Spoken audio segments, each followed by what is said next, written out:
In this video, I would like to talk about the UAPA Act, the Unlawful Activities Prevention Act. It is part of, in fact, Article 22. I am discussing about Article 22. I talked about the rights during arrest, and I was also talking about the various preventive detention laws in our country.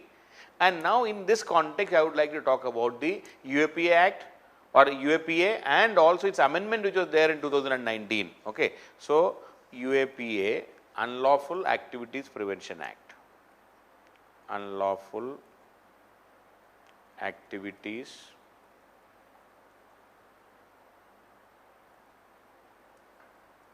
Prevention Act. Okay, that is UAPA and its amendment. I will be talking about the amendment also. Why is this amendment all the more controversial? I would like to talk about that. So, this act is aimed at effective prevention of unlawful activities in India. Okay, the idea is unlawful activities, and especially it would deal with those activities directed against the sovereignty and integrity of India, especially dealing with those activities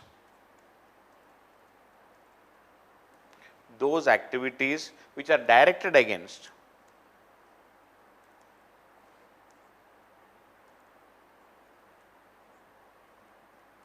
the integrity, sovereignty and integrity of India, against the sovereignty and integrity of India. Those activities which are directed against the sovereignty and integrity of India. In fact, the history of the UAPA is right from 1960s. In fact, the National Integration Council in 1960s appointed a committee on national integration and regionalization, and they were asked to look into the various aspects, and they were also asked to suggest measures to put some reasonable restrictions on the freedom of people, the liberty of the people in the interest of sovereignty and integrity of India. So, the National Integration Council created a committee, National Integration Council, in 1960s during Nehruvian time, asked to look into, appointed a committee to look into the various aspects of various aspects of our national integration and the feeling of oneness and togetherness, and also asked to find how to control the secessionist tendencies, the regionalization or regionalism, how to control and prevent that. So, under the recommendation of this particular National Integration Council's committee, a constitution in 1963, the 16th Amendment Act was passed. 16th Amendment Act 1963, and it was it added in Article 19(2) this what are the reasonable restrictions on the freedom of speech and expression. Article 19(1), 6 basic freedoms are there. Then 19(2) deals with the reasonable restrictions on the freedom of speech and expression. In that, it was said that there can be reasonable restriction on if the freedom of speech and expression is affecting the sovereignty, the word sovereignty and integrity. Okay. So, the word sovereignty and integrity, the word sovereignty and integrity was added.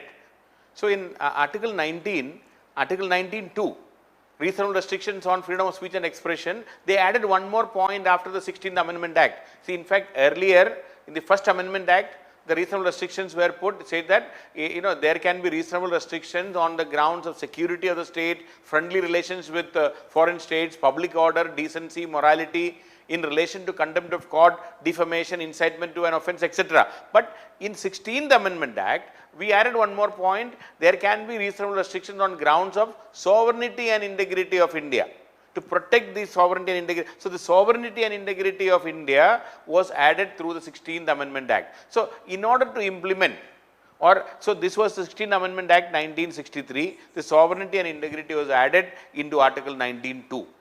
Now, to ensure that this sovereignty and integrity of India is protected, to implement this 16th Amendment Act, this unlawful activities Prevention Bill was introduced in the Parliament, or this UAPA Act was passed in 1967. So, this UAPA Act or UAPA, Unlawful Activities Prevention Bill, Unlawful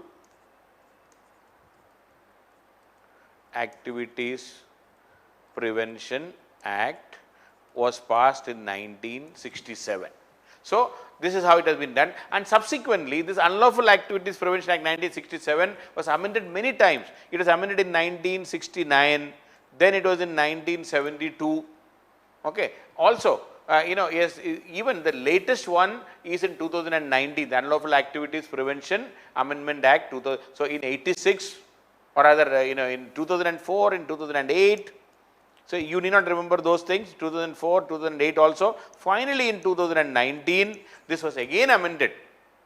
Why? Because this unlawful activity, the idea behind the Unlawful Activities Prevention Act is any activity which is working against the sovereignty and integrity of India can be controlled. That is the idea behind this. So, this, this 2019 Act further amended, which was introduced in July 2019 by the present, the Home Minister, Mr. Amit Shah.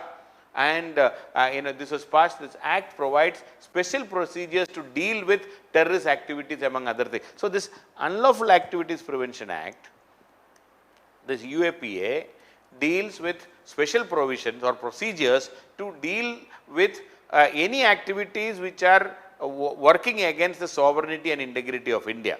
And in this 2019 Act amendment, they have come up with this, especially about terrorism, and it clearly mentioned about who may commit terrorism.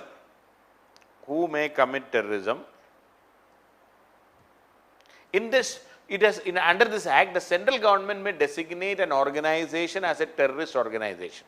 So, the UAPA Act 2019, or after the amendment, the central government can designate any organization as a terrorist organization if it commits or participates in act of terrorism, or prepares for terrorism, or promotes terrorism, or even otherwise involved in terrorism. So, it can declare any organization terrorist, declare any organization as terrorist organization. That is the first thing. Not only that, so what it is in this act, they have gone one step ahead and empowered the government to designate any individual as terrorist on the same ground. Now, the problem is not only an organization, now it can declare any individual. The government can declare any individual as terrorists on the same ground. Then if they participate, if they promote, and if they involved in terrorism, if they prepare for terrorism, that is number one. That is a big change made in the UAP Act in 2019. And a second change made was that they can, the provision for seizure of property. Seizure of property. So, the bill additional, or rather the act additionally provides for seizure of property by NIA. The National Investigating Agency can seize the property of an accused.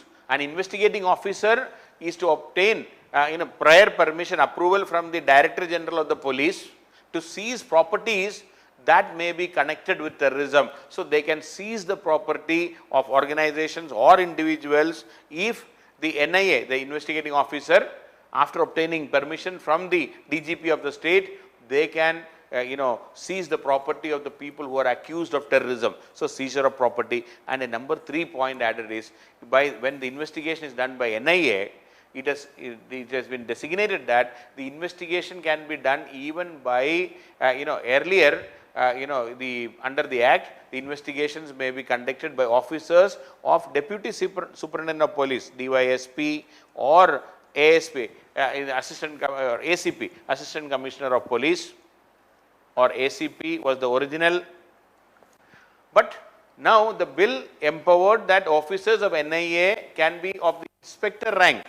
Earlier it was DYSP or ACP can inquire. Now inspector rank officers can also investigate the case. And a fourth point added is, so it has been a lower rank officer can also investigate about the terrorist activities, and also it has inserted various schedules of treaties. So it act defines terrorist act to include acts committed within the scope of any of the treaties listed in the schedule, or listed in the schedule to the act. So they have listed a schedule to the act, and in this schedule any of the treaties where India has joined. For example, it includes 9 treaties which India has signed, including the Convention for Suppression of Terrorist Bombing 1997, or Convention against taking of hostages, or even the Nuclear Terrorism Act, the suppression of acts of nuclear terrorism. So even such things are included in this schedules of the act. So what they have done is, they have added a schedule, insertion of a schedule to the treaty. So all the treaties India has signed, 9 treaties which India has signed in the past, has been part of the schedule of this act now.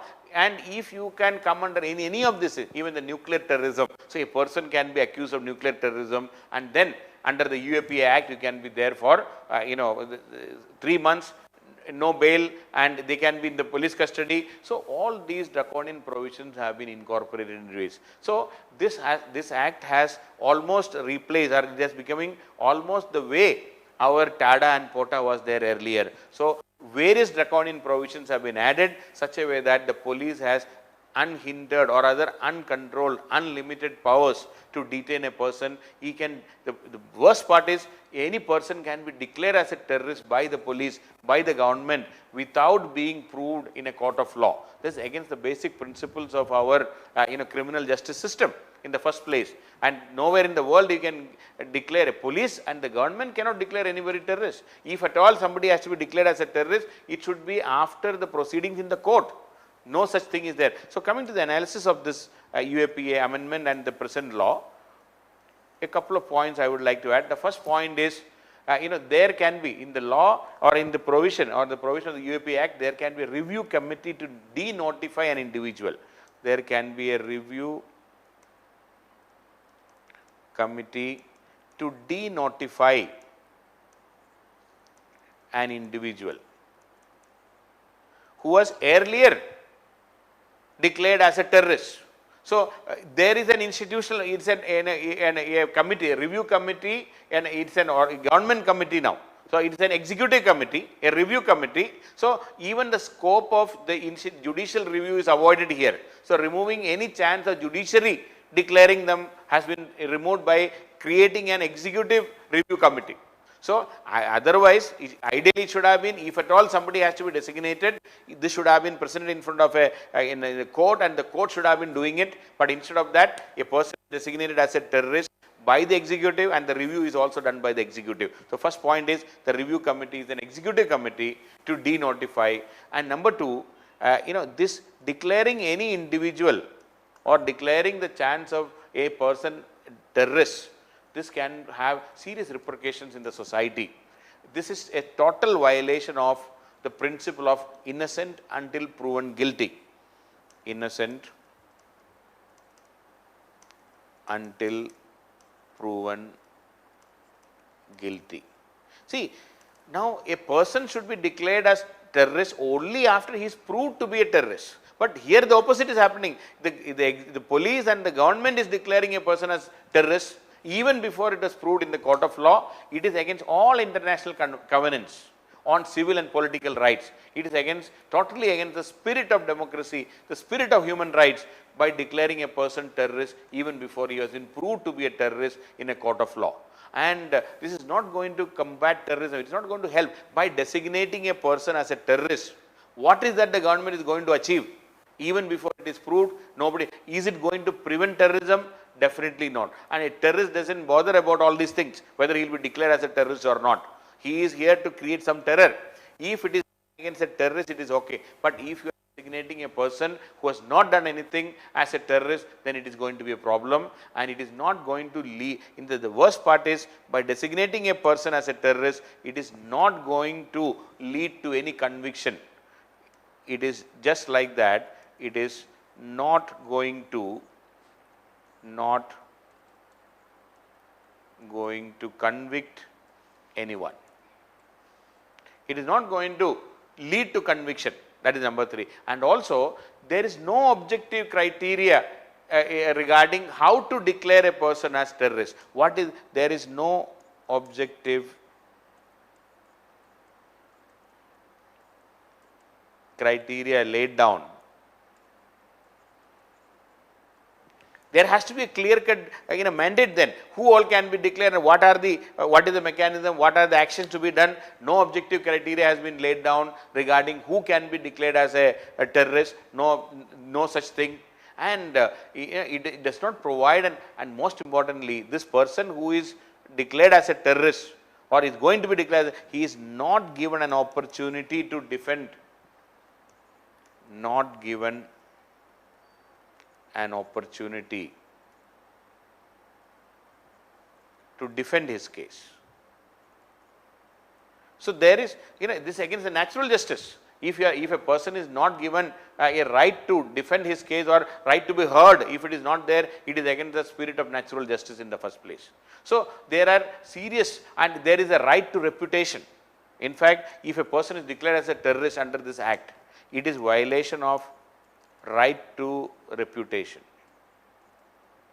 You are questioning the reputation of a person, you are maligning and destroying the reputation of the person. And this can lead to a series of violations of basic, any dissent against the government, any protest and any difference of opinion with the government can also and ultimately be booked under this act now, because it is again, you can always say it is against the sovereignty and integrity of the country. And so many, even the student leaders, the student activists, whether it is from JNU, whether it is from Jamia Millia Islamia, and all these universities, many of the student leaders are arrested under this UAPA Act, and this can have serious repercussions on the freedom of speech and expression in our country.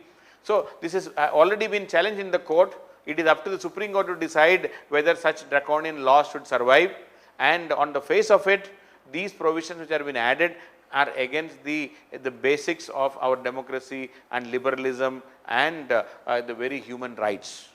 So the big question mark, it is up to the Supreme Court. Supreme Court has to come up and say that these provisions are unconstitutional and against the basic structure of the Constitution. That is what we expect from the Supreme Court, and so we have to wait and watch what exactly the Supreme Court will say. But otherwise, this provision, this UAPA Act, especially after the amendment, has given unlimited powers to the state and to the police to misuse, and this can be a case of classic example of the state going overboard and silencing dissent and even the protesters on the slightest pretext and declaring them as anti-nationals, and they are a threat to sovereignty and security of India. So that's all about this particular act.